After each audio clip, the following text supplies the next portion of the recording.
Mi nombre es Elena y hoy tengo 60 años, pero la historia que necesito contar comenzó mucho antes, cuando era apenas una niña. Nací y crecí en un hogar evangélico, un hogar lleno de amor, de himnos de alabanza y de una fe muy definida. Para nosotros, el camino hacia Dios era una línea recta, sin desvíos, sin intermediarios. La Biblia era nuestro único mapa, y en ella no había espacio para lo que mi madre llamaba las invenciones de los hombres. Santos, imágenes, medallas y principalmente la figura de María, la Madre de Jesús. En nuestra iglesia y en nuestra casa, a María se la mencionaba con respeto, pero un respeto distante. Ella fue el vaso escogido, la mujer bendecida que cumplió su papel y después volvió a ser solo una mujer. Nada más. Cualquier cosa más allá de eso era peligrosa.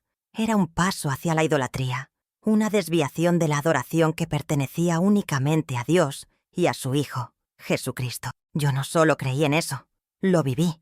Respiré esa verdad durante 45 años. Recuerdo discusiones acaloradas, pero siempre con amor, con mis primos católicos. Yo veía el crucifijo en sus cuellos y sentía una punzada de lástima. ¿Por qué cargar la imagen de la muerte?, les preguntaba. Debemos celebrar al Cristo vivo. La tumba vacía, citaba Éxodo. El mandamiento en contra de las imágenes talladas, sintiéndome una defensora de la fe pura, de la verdad no contaminada. Veía las procesiones, las novenas, las velas encendidas ante estatuas, y veía a un pueblo espiritualmente ciego, buscando consuelo en yeso y madera, cuando el Espíritu Santo estaba disponible para todos, gratuitamente. Mi esposo, Jorge, siempre fue más pragmático. Compartía mi fe, pero no mi militancia. Elena, deja a la gente en paz con sus creencias, me decía gentilmente cuando yo me exaltaba, pero yo no lo veía como militancia. Lo veía como celo, como un deber de alertar a los demás sobre el error. Yo era una mujer de certezas. Mi fe era una fortaleza de muros altos, y me sentía segura dentro de ella. Poco sabía yo que, a veces, las fortalezas que construimos para protegernos son las mismas que nos aprisionan, y la mía estaba a punto de ser sacudida hasta los cimientos. Todo comenzó una noche de sábado, hace unos 2 años. Regresábamos Jorge y yo de un encuentro de parejas en nuestra iglesia. Era tarde, la carretera estaba oscura y una fina llovizna comenzaba a caer, dejando el asfalto peligrosamente resbaladizo. Estábamos a unos 40 kilómetros de casa, en una zona rural, sin iluminación, rodeada de pastizales y oscuridad. De repente, un estallido. El carro dio un viraje brusco hacia la derecha, y Jorge, con toda su fuerza, luchó para mantener el control y detenerse en el acotamiento. La llanta trasera había reventado. Salimos del carro bajo la llovizna. El silencio era total, roto solo por el sonido de la lluvia en el techo del carro y el parpadeo solitario de nuestras luces de emergencia. No había señal de celular. Estábamos solos, varados en la oscuridad. Sentí un escalofrío, una vulnerabilidad que no era común en mí. Comencé a orar, pidiéndole a Dios que nos enviara un ángel, un socorro. Pasaron casi 30 minutos, que parecieron una eternidad. Los carros que pasaban, pocos y distantes, ni siquiera disminuían la velocidad. La desesperación comenzaba a instalarse. Fue entonces cuando vimos un par de faros acercándose lentamente. El carro se detuvo justo frente a nosotros. Se bajaron un hombre y una mujer, ya de cierta edad. «Buenas noches, ¿necesitan ayuda?», preguntó el hombre con una sonrisa genuina. Le explicamos la situación. No lo pensaron 2 veces. El hombre, que se llamaba Antonio, inmediatamente abrió su maletero y sacó su propio gato y llave de cruz, ya que el nuestro parecía atascado. Mientras él y Jorge luchaban con la llanta bajo la lluvia, su esposa, doña Lucía, me invitó a esperar dentro de su carro para no mojarme. Dudé, pero acepté. Al entrar, lo primero que vi fue un rosario colgado del espejo retrovisor. En el tablero, una pequeña calcomanía de la Sagrada Familia. El olor dentro del carro era de una paz que me resultaba extraña. Doña Lucía me ofreció una botella de agua y comenzó a conversar.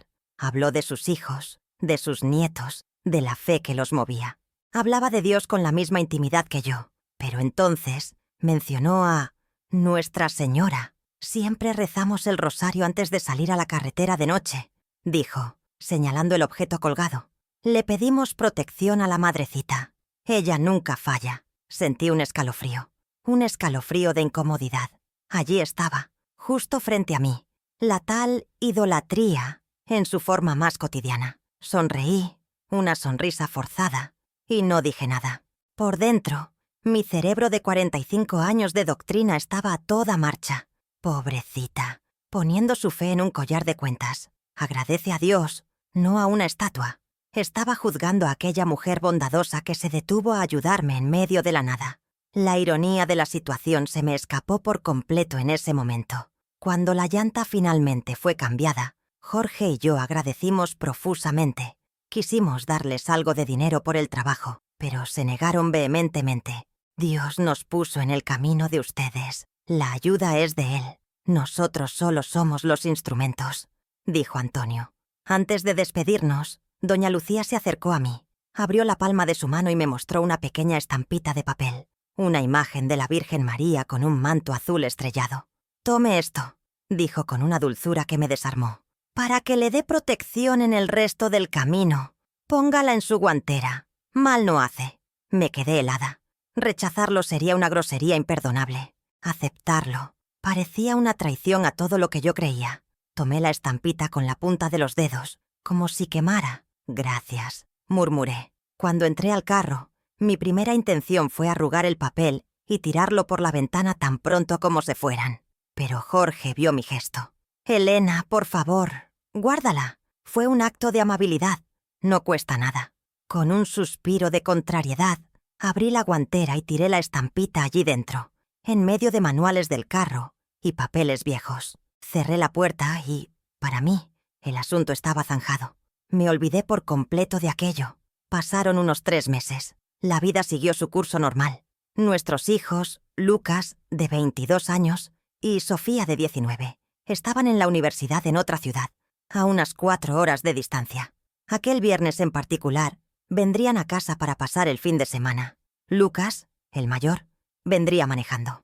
El pronóstico del tiempo no era bueno. Anunciaban tormentas fuertes para la noche, justo en el horario en que ellos estarían en la carretera. Como toda madre, sentí esa aprensión en el pecho. Les pedí que salieran más temprano, para evitar lo peor de la lluvia. Pero los jóvenes son así. Tuvieron un examen de última hora y acabaron saliendo bien al final de la tarde. Los llamé alrededor de las 7 de la noche. Lucas contestó, la voz ahogada por el ruido de la carretera y de la lluvia que ya caía fuerte. «Mamá, todo bien.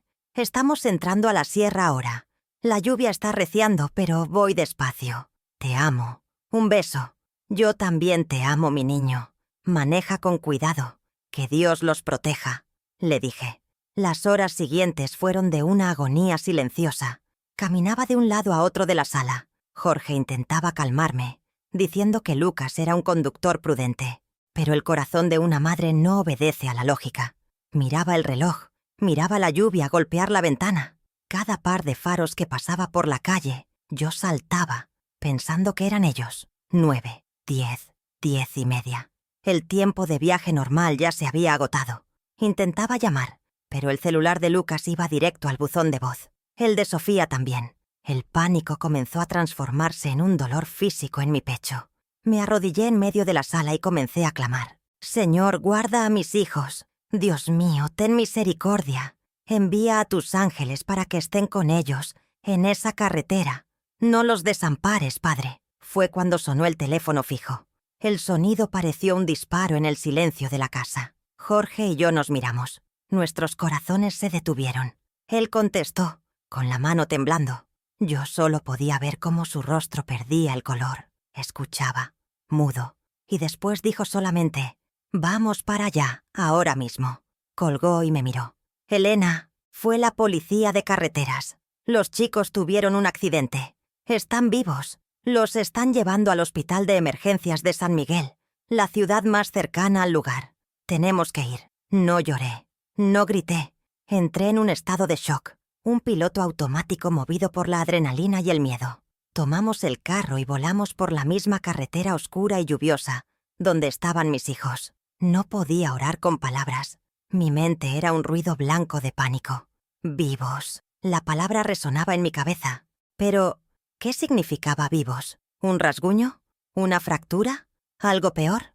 Llegamos al Hospital de San Miguel, un edificio pequeño y antiguo, con el olor característico a desinfectante y sufrimiento. Corrimos a la sala de emergencias, y allí estaban, sentados en una camilla, uno al lado del otro. Sofía tenía el brazo izquierdo en un cabestrillo y un corte con un vendaje en la frente.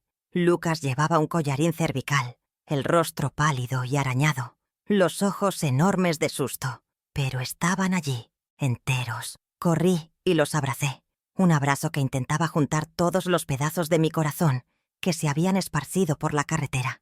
Lloré de alivio, un llanto convulso, mojando sus hombros. Mis hijos, mis hijos. Gracias a Dios. Después de que la primera ola de emoción pasó, un médico vino a hablar con nosotros. Un hombre serio, de unos 50 años, con ojos cansados. Soy el doctor Fernando, el médico de guardia, se presentó. Sus hijos tuvieron una suerte que rara vez veo. Sofía tuvo una luxación en el hombro y algunos cortes, pero nada grave. Lucas tuvo lo que llamamos efecto latigazo en el cuello, por eso el collarín.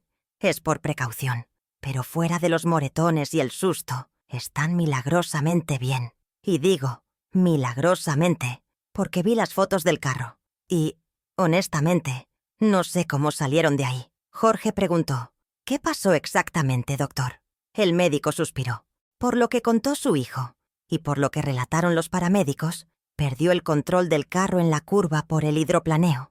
El carro giró, cruzó el carril y fue impactado en el costado por un tráiler que venía en sentido contrario. El carro de ustedes fue arrastrado unos 20 metros y lanzado fuera de la carretera, a un barranco. Un tráiler. La palabra me golpeó como una piedra. Me senté, con las piernas temblando. El médico continuó. El policía de carreteras que atendió el incidente está afuera. Necesita tomarles una declaración. Él tiene las fotos, si quieren verlas para el seguro. Pero les advierto, las imágenes son fuertes. Mientras Jorge fue a hablar con el policía, me senté con mis hijos. Intenté hacer que comieran algo, que bebieran agua, pero todavía estaban en shock. Fue cuando Sofía, con voz temblorosa, me dijo algo que no entendí bien en ese momento. Mamá, fue todo tan rápido. El carro empezó a girar. Yo solo veía los faros del tráiler viniendo hacia nosotros. Cerré los ojos y grité. Pero Lucas, él dijo que vio algo. Miré a Lucas. Todavía tenía la mirada perdida. ¿Qué viste, mi niño? Tardó en responder. No sé, mamá. Te juro que no sé. Parecía una locura. Cuando el carro giró y vi el tráiler viniendo encima de nosotros, justo a nuestro lado, vi a una mujer, parada a un costado del camino, del otro lado, en la oscuridad, en la lluvia, pero la vi. Llevaba algo azul en la cabeza, un manto, no sé. Y ella parecía tranquila, mirándonos. Fue una fracción de segundo. No sé si fue el susto, si mi cabeza lo inventó, pero la vi. Me quedé paralizada. ¿Una mujer de azul? ¿Al borde de la carretera? ¿En medio de un temporal? Hijo, eso es el shock hablando. Debes haberte confundido. Sé que parece una locura, mamá. Insistió con lágrimas en los ojos, pero la vi. Y Sofía también gritó en ese momento. Ella no la vio, pero sintió algo. Sofía asintió con la cabeza. Sentí como si el carro hubiera sido empujado, como si el impacto no hubiera sido tan directo como debería. El ruido fue horrible, pero parece que algo amortiguó el golpe. En ese momento Jorge regresó, pálido como la cera. En su mano, un sobre. El policía me dio esto. Las fotos. Abrió el sobre y sacó unas 4 o 5 fotos impresas. Miró la primera y se le desencajó la mandíbula. Me entregó la foto sin decir una palabra. Cuando mis ojos se enfocaron en la imagen, el aire se escapó de mis pulmones. Lo que vi no era un carro, era un amasijo de metal retorcido, una masa irreconocible de chapa. El lado del conductor, donde estaba Lucas, simplemente ya no existía. Estaba hundido, aplastado, como una lata de refresco pisada por un gigante. El techo estaba doblado hacia adentro, todos los vidrios destrozados. Era una imagen de destrucción total, de muerte segura. Miré de la foto a mi hijo, sentado allí, con un collarín cervical. Miré a mi hija, con el brazo en cabestrillo, y de vuelta a la foto. La lógica se partió, la razón se deshizo. Aquello no era posible. Nadie podría haber salido vivo de ese montón de hierro. Lo que el médico dijo resonó en mi cabeza. Milagrosamente bien. Mi mirada pasó a la segunda foto. Mostraba la escena más amplia, con el carro en el barranco y el tráiler detenido en la carretera. Y fue entonces cuando lo vi. En medio de la foto, un policía examinaba los restos. Había colocado algunos objetos que fueron recuperados de dentro del carro sobre una lona en el suelo. Eran mochilas, libros mojados, una chaqueta, y justo en el medio, encima de todo, perfectamente seca e intacta, estaba la pequeña estampita de papel que doña Lucía me había dado meses atrás. La estampita que yo tiré con desprecio en la guantera. Sentí un puñetazo en el estómago. Mi respiración quedó atrapada. Y entonces, como un rayo, las piezas se conectaron en mi mente aturdida. La pareja en la carretera, el rosario en el retrovisor, la estampita que no quería, la descripción de Lucas de una mujer de azul a un lado del camino, y aquella imagen imposible de supervivencia. Comencé a temblar, un temblor que venía del fondo del alma. No era frío, era un terror sagrado, un asombro que me despojaba de todas mis certezas. ¿Quién era yo para decir qué era y qué no era de Dios? ¿Quién era yo, con mi fe ordenada en cajitas, para definir los límites del poder y la misericordia divina? Yo, que critiqué, que juzgué, que me sentí superior en mi pureza doctrinaria. Y en la hora de mi mayor desesperación, el socorro vino de una forma que pasé toda mi vida rechazando. En aquella sala de hospital fría y anónima, con mis hijos vivos a mi lado, y la prueba de mi arrogancia en una fotografía, me sentí la persona más ciega del mundo. El regreso a casa, días después, fue silencioso. Los chicos se recuperaban bien, pero el trauma todavía estaba presente. El carro, por supuesto, fue pérdida total, pero cada vez que los miraba, a Lucas caminando, a Sofía sonriendo, la imagen de aquel carro aplastado venía a mi mente. Y la pregunta latía sin parar. ¿Cómo? No le conté a nadie sobre la estampita. La guardé conmigo, en mi cartera. De vez en cuando la sacaba y miraba aquella imagen de la mujer del manto azul. Ya no era un pedazo de papel. Era un enigma. Era un llamado. Ya no podía orar como antes. Mis oraciones, antes tan llenas de palabras y certezas, se volvieron silenciosas, llenas de preguntas. Abría mi Biblia, pero las palabras parecían diferentes. Leía sobre María en los Evangelios, sobre el sí que ella dio, sobre ella estando a los pies de la cruz, y por primera vez no la veía como una figura histórica distante. La veía como una madre que también vio a su hijo sufrir. Una semana después del accidente, un sábado por la tarde, le dije a Jorge que iba a salir a caminar. No tenía un destino, solo caminé, y mis pies, como si tuvieran voluntad propia, me llevaron hasta el frente de la gran iglesia católica en el centro de nuestra ciudad. Una iglesia por la que pasé enfrente durante 40 años y nunca, ni una sola vez, tuve la curiosidad o el valor de entrar. La puerta de madera maciza estaba abierta. Escuché el sonido distante de un órgano. Mi corazón latía tan fuerte que parecía que se me iba a salir por la boca. Tenía miedo. ¿Miedo de lo que podría encontrar allí adentro? ¿O miedo de lo que podría encontrar dentro de mí? Respiré hondo y di el primer paso. Entré. El aire era fresco y olía a cera e incienso. La luz entraba filtrada por los vitrales de colores, creando una atmósfera de paz y reverencia que me tomó por sorpresa. Había pocas personas, esparcidas por las bancas, rezando en silencio, y entonces la vi. En el altar lateral había una imagen de ella, de tamaño natural, la Virgen María con su manto azul, las manos juntas en oración, los ojos con una expresión de una ternura y tristeza que parecían contener todo el dolor del mundo.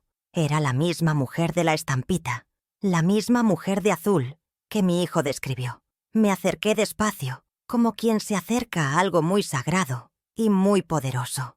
Me quedé de pie, a unos metros de distancia, solo mirando, y todas mis barreras, todos mis argumentos, toda mi teología de toda una vida, simplemente se disolvieron. No pensé en idolatría. No pensé en doctrina. Pensé en mis hijos. Pensé en el sonido de la llanta reventando, en la lluvia, en el miedo, en la llamada telefónica, en el hospital. Pensé en el metal retorcido y en mis hijos vivos. Y, sin darme cuenta, mis piernas se doblaron. Primero una rodilla, luego la otra. Me arrodillé en aquel suelo frío de mármol. Yo, Elena, la mujer que siempre dijo que solo se arrodillaba ante Dios. Bajé la cabeza, me cubrí el rostro con las manos y lloré. Lloré como una niña perdida que finalmente encuentra el camino a casa. No eran lágrimas de tristeza, eran lágrimas de gratitud, de vergüenza, de rendición.